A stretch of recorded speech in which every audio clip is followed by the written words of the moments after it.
এবার কিন্তু আম্পায়ারের সিদ্ধান্ত চূড়ান্ত। আমাদের আম্পায়ারের প্রত্যেকটা সিদ্ধান্তকে আমরা সম্মান জানাই। তিনি প্রথম থেকে সুন্দরভাবে আম্পায়ারিং করছেন, কারো কোনো চাপ তৈরি করার চেষ্টা করবেন না। আমাদের খেলাটি একটি সময়ের মধ্যে আপনারা প্রত্যেকে অনুরোধ করবেন, দলের খেলোয়াড়দের শৃঙ্খলা করবেন, রাখার চেষ্টা করবেন, সময়ের মধ্যে খেলা শেষ করবেন এবং এই বলটি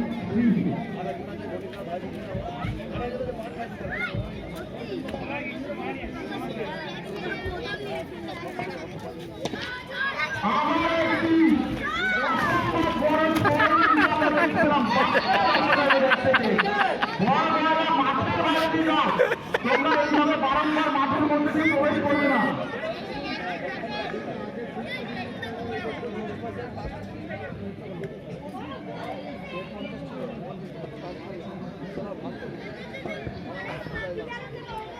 এবার কিন্তু আবার তার অভিজ্ঞতার পরিচয় দিলেন রাজু চৌধুরী।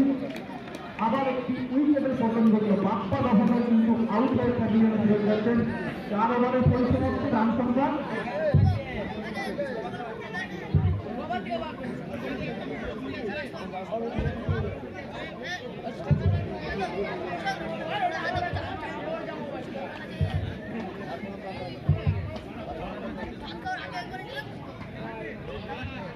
চার ওভার শেষে দলীয় রান সংখ্যা 62, 2 উইকেটের বিনিময় বল করতে আসছেন দলের সবচেয়ে নির্ভরযোগ্য বোলার সৌমেন সাহা, যিনি প্রথম ওভারে মাত্র 4টি রান খরচ করেছিলেন।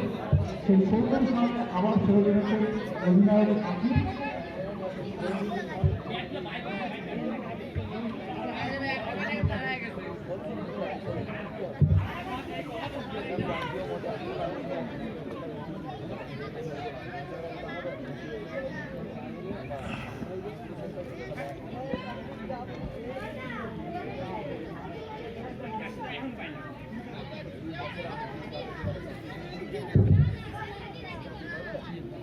পঞ্চম ওভারে বল করার জন্য এসেছেন সৌমেন সাহা, দলের সবচেয়ে নির্ভরযোগ্য বোলার, এখন পর্যন্ত টুর্নামেন্টের অন্যতম সফল এবং কিপার।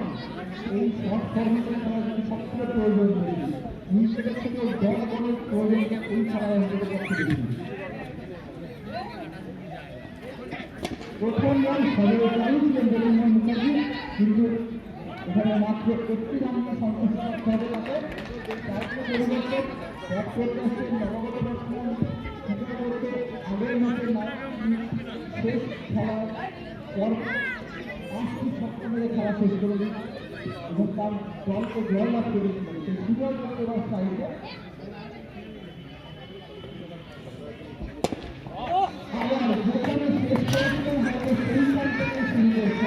প্রথম বলে আবার একটি শট।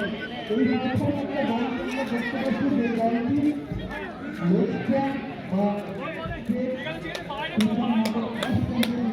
তাদের দলের ম্যাক্সিমাম খেলোয়াড় অফ ক্যাম্পে একের পর এক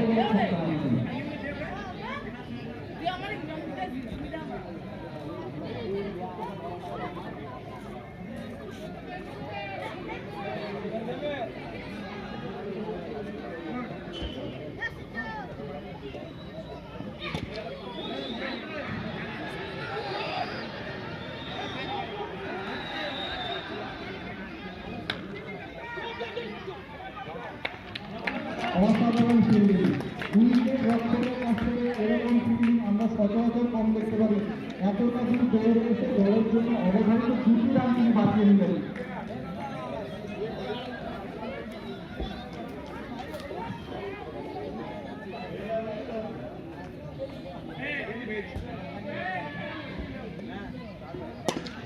আবার একটি অস্কার বেরোনো 6, কিন্তু এইবার কোনো ওভার বাউন্ডারি হয়নি। আকিবের প্রত্যাশিত মানে জমা করলো এবং 1টি রান নিয়ে সাইড পরিবর্তন হলো। সাইড এসেছে দলের সবচেয়ে নির্ভরযোগ্য ব্যাটসম্যান জ্যোতির্ময় মুখার্জি জ্যোতি।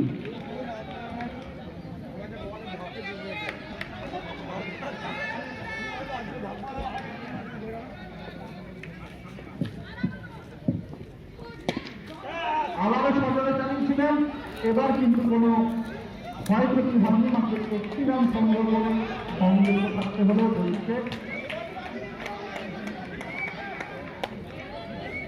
4 ওভার 5 বলের খেলা ইতিমধ্যে হয়েছে। দলীয় রান সংখ্যা ৭৩। সৌমেন শাহ নিজের ওভারের শেষ বল করতে আসছেন। আমাদের টিয়ার লেগে বল এবার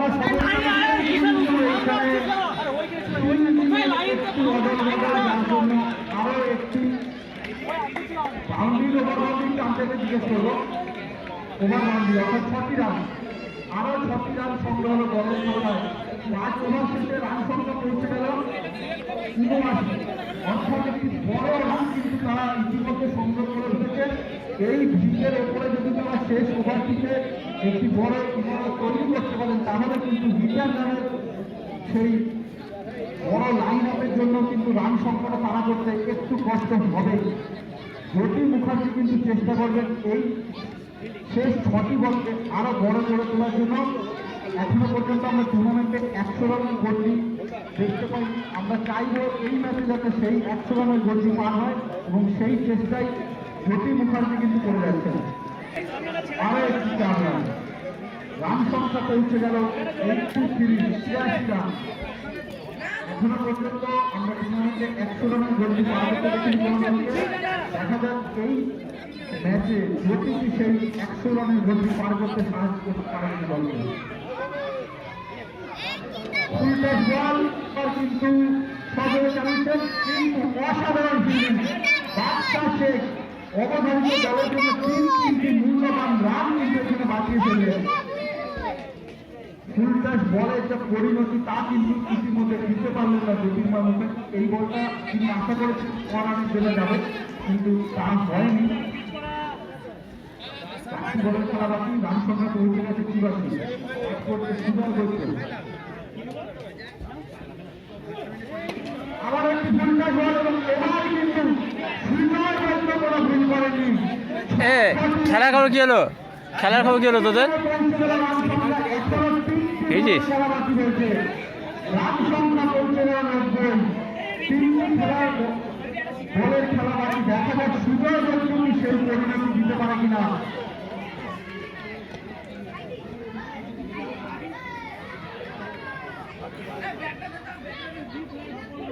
লেন্থে বল এবার কিন্তু আউট করে প্যাভিলিয়নে ফেরত যেতে হবে সুন্দর বিশাল। অথবা 4 বলে 90 রান মতো হয়ে গেছে। ব্যাট করতে হচ্ছে নবগত ব্যাটসম্যান বিভি চৌধুরী। দেখা যাচ্ছে বিভি বেঁচে থাকা 2 বল থেকে দলকে 100 রানের গতি পার করতে সাহায্য করতে পারে।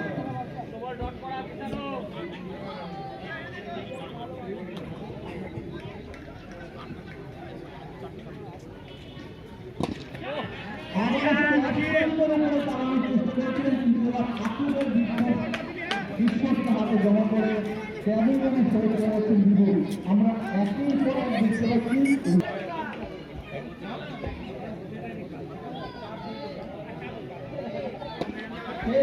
আবারও স্ট্যান্ডারে করে মারার চেষ্টা। এইবার কিন্তু বিশাল রাজবংশী ক্যাচ নিলেন এবং টুর্নামেন্টে হাতফুট সামনে অসাধারণ বল করে দলের রানকে আটকে রাখলেন সেই 90 রানের মধ্যে।